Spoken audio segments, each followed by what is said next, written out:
¿Qué tal? ¿Cómo están? Bueno, la intención es hacer un repaso de lo que hemos visto, además de trabajar la última parte del módulo.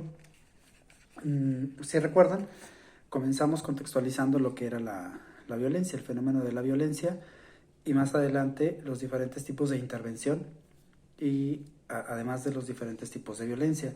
Para poder entender en gran parte de dónde viene la violencia, pues sin duda tenemos que remitirnos a la construcción de la misma. ¿Cómo se ha ido construyendo? Pues a través de roles y estereotipos que en algún momento se fueron introyectando como parte de una estructura social y que poco a poco fueron teniendo un impacto directo en las diferentes culturas, en las diferentes civilizaciones, y que esto fue dándose como este fenómeno que hoy conocemos como la violencia de manera general, pero más enfocándolo, por supuesto, a la violencia contra las mujeres, ¿no? Que si bien entendemos que la violencia de género no solamente se trata de la violencia hacia las mujeres, ¿sí? O contra las mujeres, entendemos que es mucho más extenso como tal el concepto. No hay que olvidar que uno de los grupos más vulnerables por estas razones precisamente de género, por esta violencia, pues se han convertido como tal las mujeres. Roles y estereotipos, pues habría que entenderlos como de parte, insisto, de esta construcción, y que si bien las diferentes culturas, e incluso aquí en México, las diferentes ciudades, ¿no? Hay diferentes formas de intervenir, pues también no habría que olvidar que prácticamente es una herencia, como bien lo veíamos en el video, de los españoles, ¿verdad? Hay una herencia que se fue introyectando tanto desde un punto de vista social, cultural, sociocultural, político, religioso, etcétera, que hasta la fecha pues sigue contribuyendo de manera directa en el ejercicio de la violencia, en esta creencia que se tiene de cómo debemos de comportarnos mujeres y hombres, qué tipo de rol tenemos dentro de la sociedad, qué tipo de rol tenemos dentro de un matrimonio, por ejemplo, o de la elección de la pareja, y desde ahí se ve o se puede comprender, más nunca justificar, cómo estos roles y estos estereotipos se van creando de generación en generación.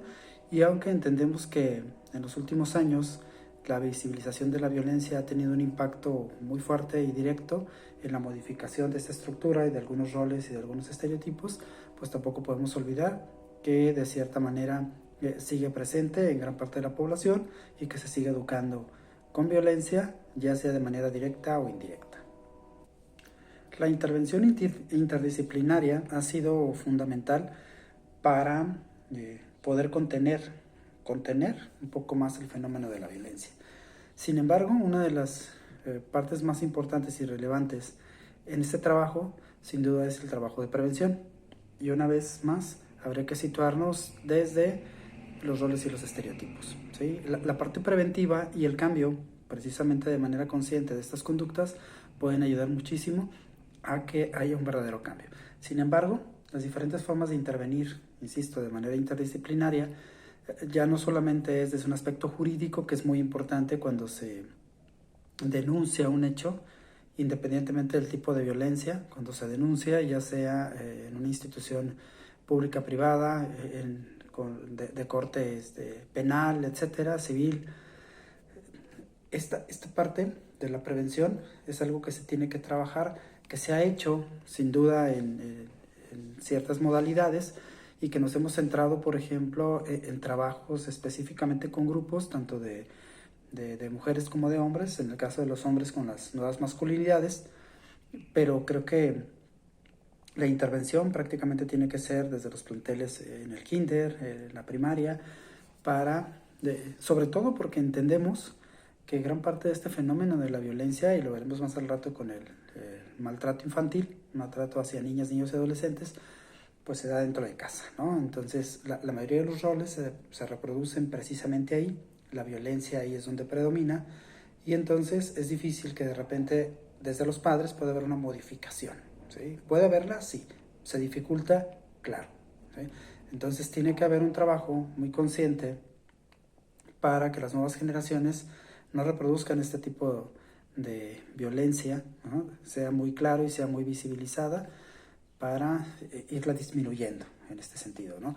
El trabajo que se hace con los padres también es muy importante. Algunas instituciones de corte público, como los DIF, las unidades de atención, ¿no?, los institutos para las mujeres, han hecho campañas preventivas y campañas de atención muy importantes para el trabajo con madres y padres que ejercen violencia, ¿no? O mujeres que viven violencia también, o sobrevivientes de violencia, hombres que generan violencia a través de las masculinidades. También esto es algo sumamente importante en el trabajo interdisciplinario y que me parece que en no todos los lugares se aplica, ¿sí?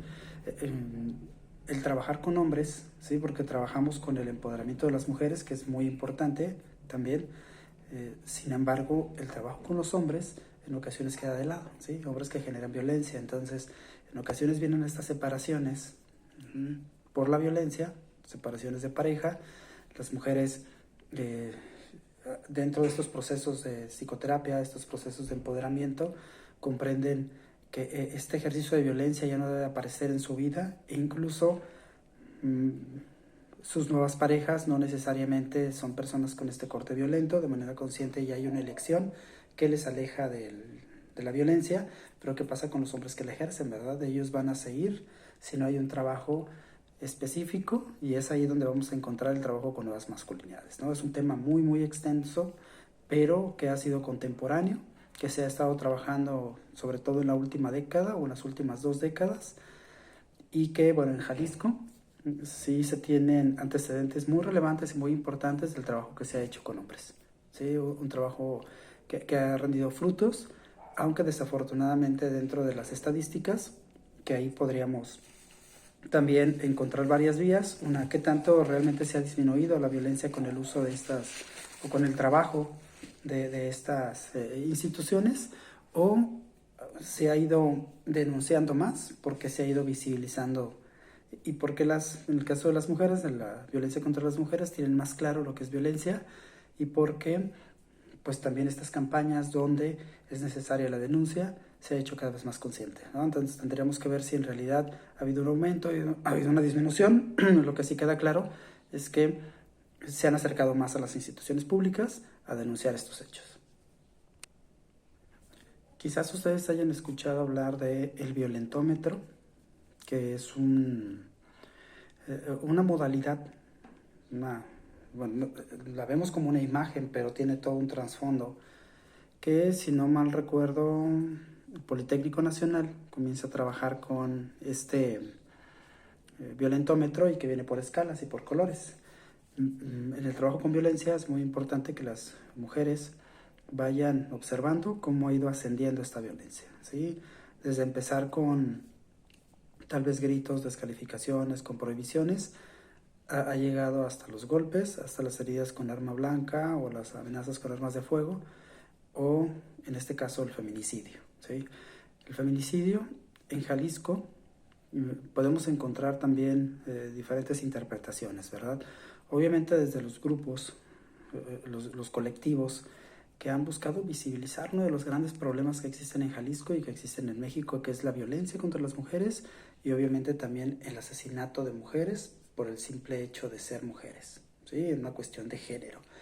Tendríamos que ver si realmente las instituciones han estado tipificando los delitos de una manera correcta, ¿sí? Esta ha sido parte del reclamo que se ha dado socialmente e institucionalmente de parte de los colectivos, donde parece que, aunque es muy evidente que hay casos de feminicidio, no siempre se trabajan de esta manera, no siempre se les da el título de esta manera. ¿Y por qué es importante? Porque un feminicidio es la última parte, ¿sí? Es la parte que está más arriba dentro de esto que les mencionaba, y que tiene que ver con el violentómetro, ¿sí?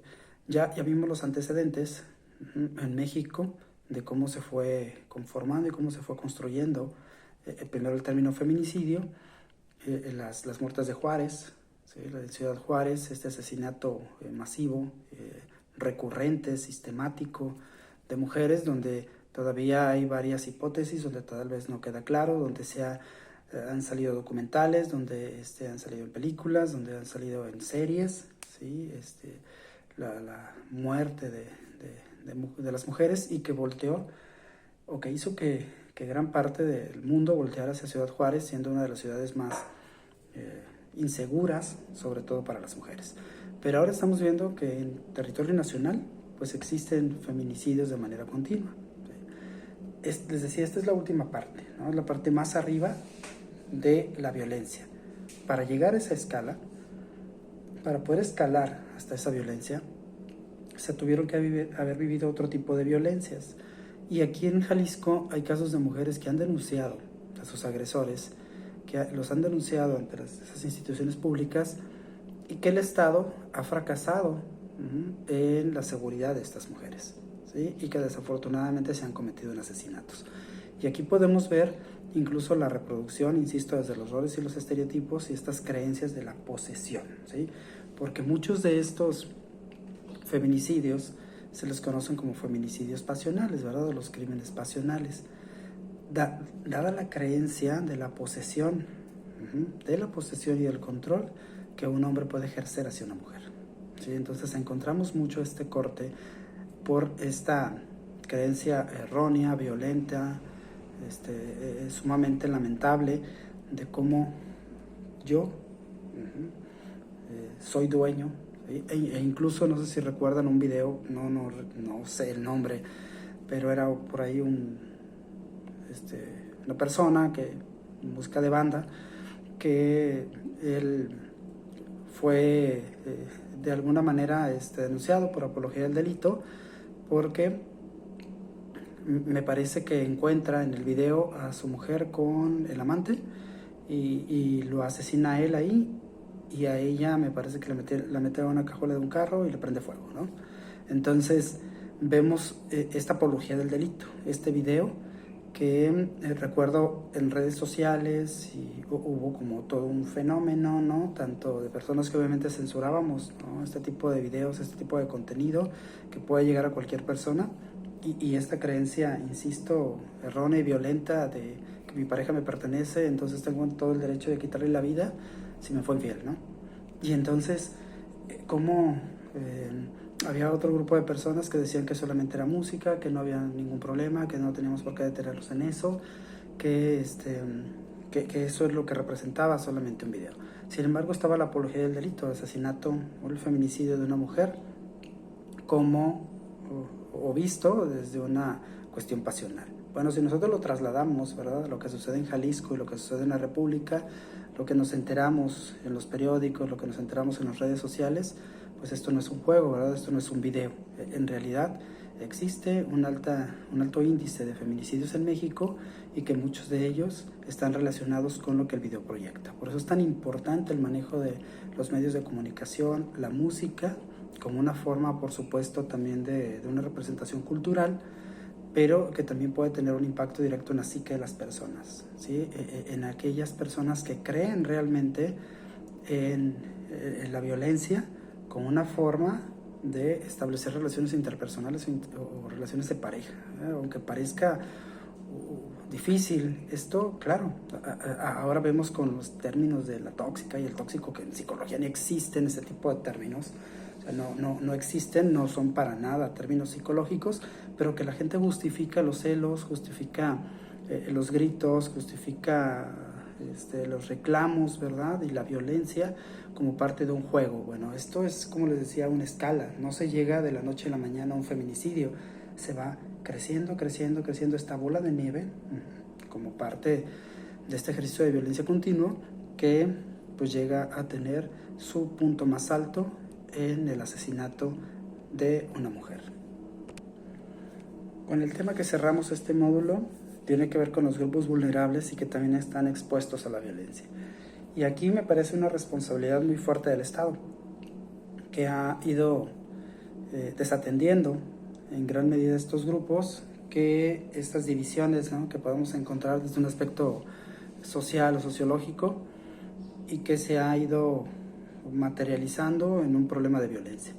Dentro de estos grupos vulnerables, pues podemos poner primero la pobreza, ¿no? Los grupos donde existe esta pobreza, y podemos encontrar, por ejemplo, en Jalisco, algunos sectores, algunas colonias que han sido marginadas, ¿sí? Y que en plan hasta de carrilla, ¿verdad? O de juego, de repente hacemos estas bromas, ajá, acerca de ciertos lugares donde no se puede entrar, ¿verdad? Freud decía o hablaba del chiste y el inconsciente, la relación que hay entre el chiste y el inconsciente, ¿verdad? Entonces refleja en muchas ocasiones el temor que hay oculto detrás de un chiste, ¿verdad? O lo que queremos mostrar detrás de un chiste. Entonces se habla, por supuesto, de este tipo de colonias que ya conocemos en Jalisco, donde hay una extrema pobreza, donde hay marginación, donde hay exclusión, y donde se han convertido también en un foco muy importante de violencia.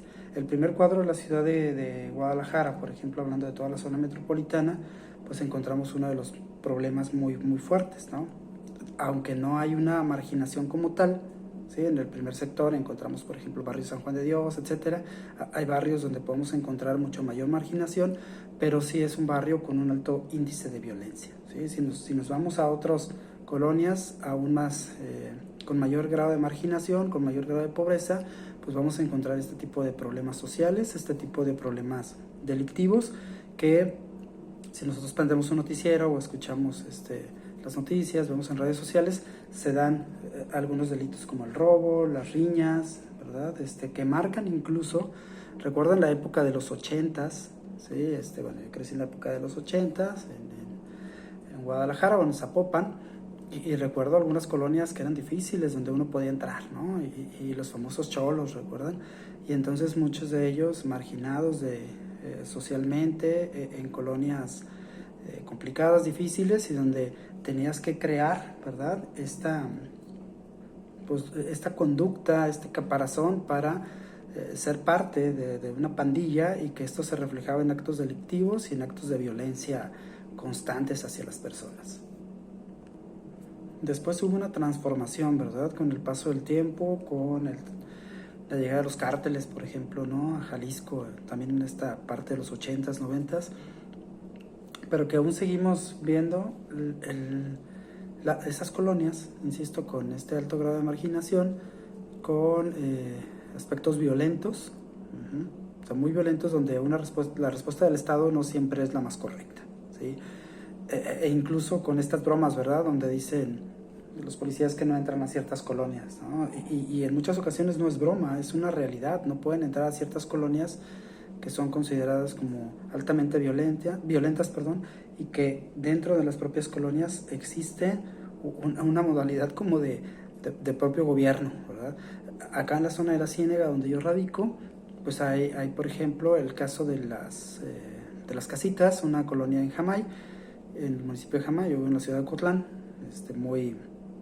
está aquí a unos cuantos kilómetros Jamay, y más que el Estado, ¿sí? En realidad los colectivos, las asociaciones civiles han hecho un trabajo muy importante con estas colonias, esta colonia que es de pescadores, por ejemplo, pero que llegaron a sentarse ahí, a esos terrenos, de una forma irregular, que están a pie del cerro, que obviamente existe, como lo hemos visto desafortunadamente en otros lugares en México, los derrumbes, ¿verdad?, que han hecho que pues, mucha gente pierda la vida. Bueno, ellos están expuestos, y se convirtió durante muchos años en una colonia con mucha violencia, con marginación y mucha violencia.